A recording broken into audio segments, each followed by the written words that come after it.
This episode of the All Things Private Practice podcast is brought to you by Embark EMR.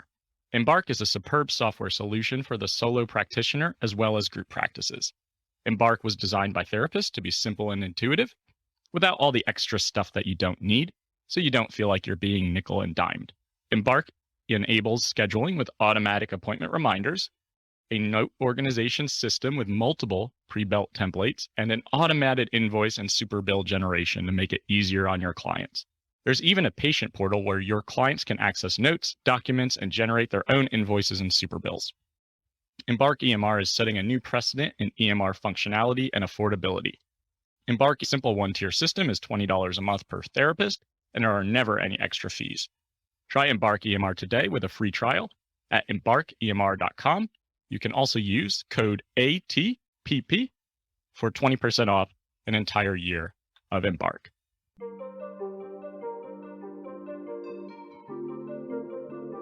Hey everyone, you're listening to the All Things Private Practice podcast. I'm your host, Patrick.Casale, licensed clinical mental health counselor and addiction specialist and private practice coach and strategist here in Asheville, North Carolina, talking about real issues in small business ownership, becoming an entrepreneur, and really trying to normalize struggles, failures, and triumphs.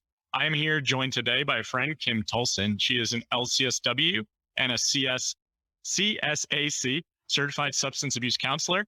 Again, another conversation about how none of these license types are the same throughout our country and our system, making it really challenging. Kym, I'm really happy to have you on, and thanks for being here. Thank you. Thank you so much. I'm so glad to be here. Yeah, like you say, I mean, the licenses don't even matter, especially for people like us that are now trying to get out of the direct care world and kind of scale up our practices. It's hard, and I have different guests on here and they're in different states and they have different license names and they all do the same things. And it's just confusing. People will message me and say, hey, can an LMSW be credentialed with Aetna in this state? I'll be like, I honestly have no clue. Right. Yep. I'd get the same thing with like people asking me, hey, if I take your practice building course, I'm in Arkansas, my license type is this. Can I go into private practice? And I'm like, I have no idea. Ask your board and like we can go from there. Totally. The conversation that Kym and I are going to have today is Kym is basically scaling up her businesses from private practice and trying to become more of a digital nomad, being able to have alternative streams of revenue and being on the go all the time. And if y'all have listened to me in the past, I take 12 weeks of vacation off a year, but I think Kym wants to even do more than that and be traveling constantly. So Kym, tell us about your journey into private practice and now to where you are today. Oh my God, it's such a journey. It feels like lifetimes ago, really. So I started out in community mental health, of course. I think all of us start there. And, obviously totally burned out like most people do. Then I went to like a private pay group practice kind of situation. And then, from there I was like, okay, I think I'm ready to move on again to do my own private practice. So I moved into like a brick and mortar office. And then, I was doing like you do. Like I think I was taking 8 weeks of vacation a year and it just isn't enough. I've got like this wanderlust, like I just want to go. Like I've always been that way. So eventually I took a course to teach me how to do online therapy. That was before COVID, before it was like everybody had to do it, and I did that. And then I started traveling. And then we literally actually sold everything, our houses, our cars, our belongings. And we moved down to just randomly picked a place, Hollywood, Florida, down right by Miami. We moved down here and then COVID hit. We had this big plan. We were going to like, hey, we'll go live there for like a month. Maybe we'll move somewhere else and live there for a month because my boyfriend can also work remotely. So once I got the telehealth thing going, that was the plan. And then COVID hit. So now I've decided, okay, COVID's letting up a little bit.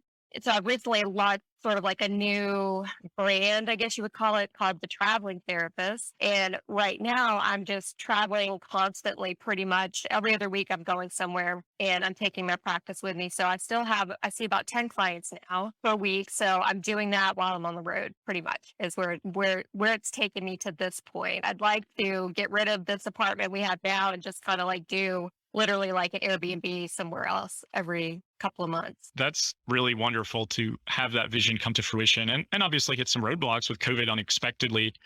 How scary, or maybe it wasn't, like, what did it feel like to just sell everything and just say, like, we're going to kind of try to do this and pursue this dream that we have? It was scary and exciting at the same time. The hardest part was like realizing the attachments I had to all my stuff. Yeah. It's like, it's like, wow, do I want to sell my bed that I love? It's like that kind of thing. So I mean, that was the hardest part for me, really. It wasn't that scary. I don't think it was more just like exciting for me. Like, we're going to embrace the unknown and just do this. And then I always knew, like, okay, if it's not the life for me, I can settle down like whenever I want to. So that was kind of what was going through my mind. That makes sense. So just not really scared of what was going to happen next, but more so like relinquishing possessions and just the things Yeah. that you were tied to. Yeah, totally makes sense. And now like you're traveling, you've got multiple streams of income, and talk about what it's taken to like start to do those things, because I think a lot of therapists don't see what can be possible. We have a hard time of realizing our talents and how we can apply them into different areas in business ownership, because typically we're not business owners or we don't know how to be. Yeah, I kind of decided I didn't want to see as many clients as I was seeing. So I realized I had to scale up, right? And there's so many ways to do that. Like, you can go into a group practice, or you could start doing like group therapy to like serve more people at the same time. Or you can start doing these other side hustles like a lot of us have now, like building courses or training, that sort of thing, to sort of serve a lot of people at the same time for more income, and then have more time for yourself, for your life. So, I realized that's what I was going to have to do to really live the life I wanted to live, to cut down on my caseload. So what I do is I kind of like just pay attention to areas where people are asking a lot of questions. So like telehealth and insurance billing was a huge thing, especially when I decided to go telehealth. I was like, oh crap, now can I even do this? Because I'm an insurance provider. So in my panic, trying to figure that out, I started writing a course, and that led me to say, like, I need to write this for other therapists too, so they can learn to do the same thing and give them the information so they're not in the same place. I was like, okay, I want to travel, I want to do this, but can I even with an insurance based practice? So, and all the while knowing I needed to scale up. So the two things kind of came together, and then I was able to, come up with this course that turned into a side hustle and now brings in income for me. And that's evolved into a bunch of other things from starting that one thing. So it's kind of been cool. Like, it was never really the plan, but it's just sort of like evolved into this thing that I've got going on now. That's really cool to see that in succession, and you don't have that plan, and then it starts to get momentum and you start to see what else is possible. And, obviously you have a reputation in the community about really understanding the insurance side of things. And I think that's a place where therapists really struggle, again, because like what we don't know, we don't know, and it feels intimidating. So tell us why the insurance side of things. Like, it sounds like you're traveling, you recognize the need, and then all of these things start to get created. And does it ever feel frustrating to deal with that topic? Because it is a frustrating Oh my God. situation. Yes. Especially right now, because I mean, not that the pandemic's ending, but a lot of the insurance companies are starting to like pull back on these like blanket telehealth allowances they were making for all the clinicians. So it does start to feel a little bit frustrating, trying to help guide people through it, especially people that want to live the life I'm living. Everybody's worried now. It's like, can I, for example, Blue Cross Blue Shield is now saying you have to like have a physical office located in the state that you're credentialed in, which is insane, right? Because I live in Florida, I'm licensed in Virginia, so that's going to be a problem if they really start enforcing that. So yeah, things like that are huge, But I also feel this calling to like help people navigate it too. So that's why it's really evolved into like a Facebook group and a course. And then I started a membership around it, just to give support around how frustrating that topic really is, because there's so many nuances for therapists. And, a lot of us want to take insurance because it's, it feels like the right thing to do in my practice, like to serve people that want to use their insurance. So I'm willing to navigate the frustrations, but yes, it is extremely frustrating. Yeah. And I think there's a lot of misinformation out there, especially as COVID's been going on, about what you can and cannot do with as an insurance provider. Especially a lot of people I still see to this day, like, can I see anyone in any state right now? Because COVID has this like blanket telehealth law. And it's like, no, you definitely cannot. And you've got to pay attention to like the ever evolving insurance process and requirements. It is a little crazy though. Like, if you're licensed in Virginia, living in a different state, traditionally, like, we don't have to have an office in that state. So Right. it's really messy and it's really frustrating, and it's frustrating for clients too. Are there like common questions or mistakes or themes that you see with telehealth and traveling and insurance right now with people who need support around that stuff? Well, I think what a lot of people don't realize right now, kind of along what you're saying, is like for example, I was in Las Vegas last week, right? So if you're traveling and working, you need to make sure you can also be providing services in that state, like that they allow you to do that. Even if your clients are in the state of licensure, you still have to check with that state to make sure you can practice there. So a lot of people don't realize that. I'm actually in the process of putting together like a complete guide for that. I've contacted every single state in the United States, and I'm waiting to get answers from everybody about that. Like, can you practice in the state like Nevada? You can. So I was able to see clients there, but like South Carolina, they've never given me an answer. And there's a handful of states, I can't think what they are, but they say absolutely not. You cannot be in the state practicing. You must be licensed in the state, even if your clients are in Virginia. So, I guess I would just put that out there to people to caution them, like that's a real thing that you have to pay attention to. Totally. Yeah, that's such a good point. And like, do so at your own risk, people. Like, some people are still going to do it. I'm not going to tell you what to do, but do so at your own risk. And honestly, I don't even know how the hell they would figure that out. But like Right. Kym has said, contact the licensing board, see if you can get answers. That's another frustration, is a lot of the times the licensing boards don't even respond. So it's like, just do so at your own discretion and document and cover your asses to the best of your ability with all of that stuff. And I appreciate that you're making a guide like that. That sounds super helpful for people who are asking these Yeah. questions. Thank you. Yeah, I'm doing it for LCSWs, LPCs, and LMHCs. Yeah, back to the credentials. But yeah, somebody's helping me with the LPC part. We're going to combine it and do like kind of like a 3D, getting back to the side hustle thing. We're going to make it like a 3D giveaway thing for this traveling therapist course that I'm working on. It's kind of like Nice. an opt-in. Yeah, if that makes sense. Yeah, that makes a lot of sense. And it's funny because in North Carolina, we used to be LPCs until a year ago, where the board decided to change us to LCMHCs, never told anybody. And then it was like, oh, so I have to update all of my paperwork. I have to talk to the insurance companies to see if I have to re-credential. It was a mess. Oh, God. Traditional to North Carolina's process, it's always a mess. But yeah, that sounds really cool. And you have a lot of different offerings. So what do you think about the comment where like people are like, I just want passive income? Like, I hear that a lot from people. What's your reaction to that? Nothing's passive. I do Right. have one stream that's pretty passive right now, but it took a lot of building to get it there. I've got like hypnosis MP3 downloads that I sell. Like, I had apps made and I sell them on the app stores and also on Etsy.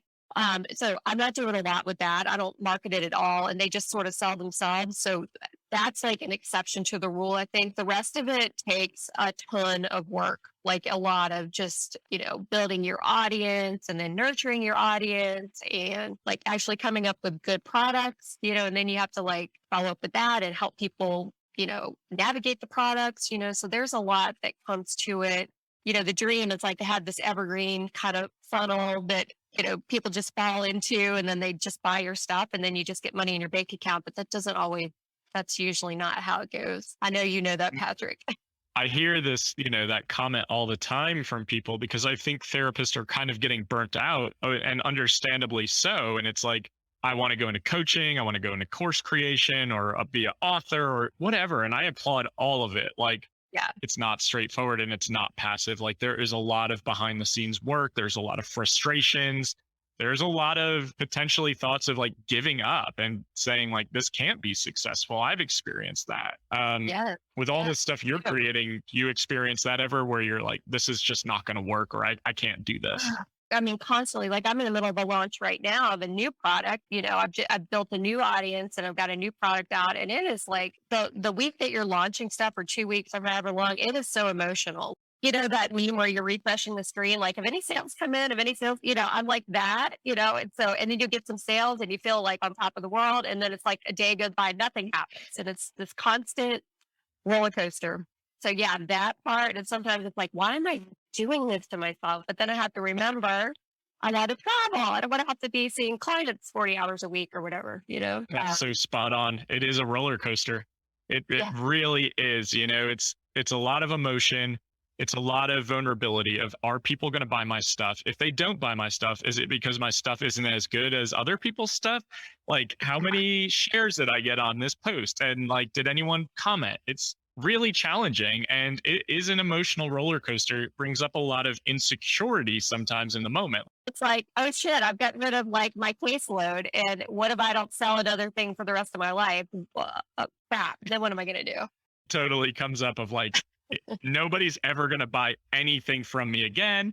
I got Right. rid of my caseload. My world is going to just implode up in flames. I'm going to have to sell my house. Like all those fucking crazy thoughts start coming up, and Oh, I know. none of it is rational, you know? And like sometimes this stuff is about seeing what sticks, and like you might have a really good idea and it just doesn't work for whatever reason, but then you pivot to something else that does. And I see that a lot. And Yeah. I think that's a really normal part of this process. Yeah. It's what all the big coaches talk about, like when they look back on their path, all the failures of what have led to the success, so I do try to remind myself of that, you know. Yeah, failure leads to success and growth. And I think we need to normalize it. And I've been trying really hard to talk about this. Like, we all fail, we all make mistakes, but that means we're trying and we're putting ourselves out there. And hopefully, we're learning from those mistakes and those failures with how to do something differently the next time. Exactly. Yeah. Learn from it and try not to give up. Don't quit. As an entrepreneur, you have to be resilient and you have to bounce back from things that maybe don't go well. And for any of you starting a practice or thinking about other streams of income, there are going to be times that are going to be hard, like Kym said, like where you question your ability and your competency and whether or not you're ever going to be successful. And that's really normal. So if you're feeling that way, don't despair. Just really recognize that other people experience the same exact things. And it's really more about, do you ask for help or guidance or feedback, or how do you pivot if something doesn't go as planned? And I think we need to have that adaptability to evolve as business owners. Yeah, absolutely. And having a really good support group around you that's going to like cheer you on when you're ready to quit has been key for me. I've got this group of like women. We all have Facebook groups. We all kind of like do launching of products, and we just like freak out with each other, like, oh my gosh, and we support each other. Don't give up. It's okay. Like I had to send out a second email with a broken link, that whole thing the other day. And I was like, oh my God, I can't believe I did that. They're like, it's fine. It's okay. It's going to be okay. Nobody even notices that stuff. I'm like, yeah, you're right. That's so true. People don't notice it. And it's like, but we have a lot invested in it emotionally and energy wise. So it makes sense that we are more critical of the outcome because it's our projects. So it's just interesting when stuff like that happens and then we just shift our energy and our focus. So with all the traveling that you're doing right now, are there specific places that you really want to end up, or is it just going to be like continuous? It's just going to be continuous right now. I don't have a destination in mind. I mean, ironically, living down here in Hollywood, we've realized that we love it here. So it's like we've been traveling to a lot of other places lately, and it's always like when we're there, we're like, you know what? Home is actually better. So we're kind of realizing, I don't know, maybe we already found like our perfect place here. But who knows? We might find some other place that's amazing too. So right now I'm just like in that exploration, like I just love to go to a new place and like immerse myself in the culture and just like live there for a little bit. Totally. It's a lot easier to acclimate and get familiar and really enjoy and be present if you're not just going for 3 days or you're not just going for a week and turning right back around. And I know a lot of people don't have the luxury of doing that, and other responsibilities or children or pets or whatever. But the beauty of being a small business owner and the reason we leave community mental health jobs is because we want more freedom and autonomy and flexibility.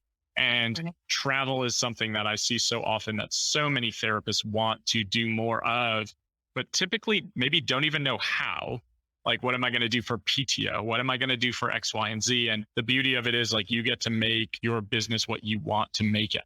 And you get to kind of call the shots and make those decisions. And if you want to work a couple of hours while you're traveling, do it. Don't let other people shame you for that. If you want to just disconnect and disappear, do that too. But yeah, I really love your concept and I love your travel group and just the fact that you're living this like nomad lifestyle right now as an entrepreneur. Yeah, it's been so cool. And I mentioned that traveling course I'm working on, but I'm so excited about it. And Patrick's actually a contributor to it. I've asked basically every therapist I know that travels to contribute to this course in some way. So, like you said, some people don't know how to do it or how to like travel and work and all that. I'm just so excited about this. And your contribution's great. Patrick's got great tips on how to like make it work. You know, And it uh, can work, y'all. Like it can. And it's just about understanding how to strategically plan it, in terms of how you speak to your clients, how to step away, how to budget accordingly. And more importantly, like how to disconnect when you're out of the office, because so many of us don't practice what we preach in terms of self care. And I think as therapists, we really struggle with that. It leads to burnout. And then it makes us really resentful of the jobs that we do. And we just don't want to see that in the profession. It's hard enough as it is. But Kym, tell us where you can be found, where people can get your information, your stuff. Like you've got so much to offer right now. yeah, so you can go to kymtolson.com, KymTolson.com, or thetravelingtherapist.com. That's brand new. It's not finished, but it's almost there. So I could offer also a couple of different things. So I, specialize in the insurance stuff. So if you want to reach out to me about that, I'm happy to help you. If you want to reach out about the traveling stuff, I'm happy to help you with that. And I just now recently launched a new course that trains virtual assistants how to become insurance billers for your practices. So if you have anybody that you think would want to be trained in that, reach out to me. So there's a bunch of different kind of streams going on right now. A lot of cool stuff, y'all. And that's what you can see for yourselves if you're starting your businesses and you can't see what's next. The ability to get creative as entrepreneurs. I think we all go into small business ownership because we're creative human beings and we have a lot of ideas. And sometimes they work and sometimes they don't, but just continue to try. And really appreciate you being on, Kym, and you can find her information. We'll share that in the links in the podcast. Thank you all for listening. Download, subscribe, share podcast for small business owners and private practice owners to really try to see that there's a lot more out there for you. So tune in next time and we will see you soon. Thanks, everyone.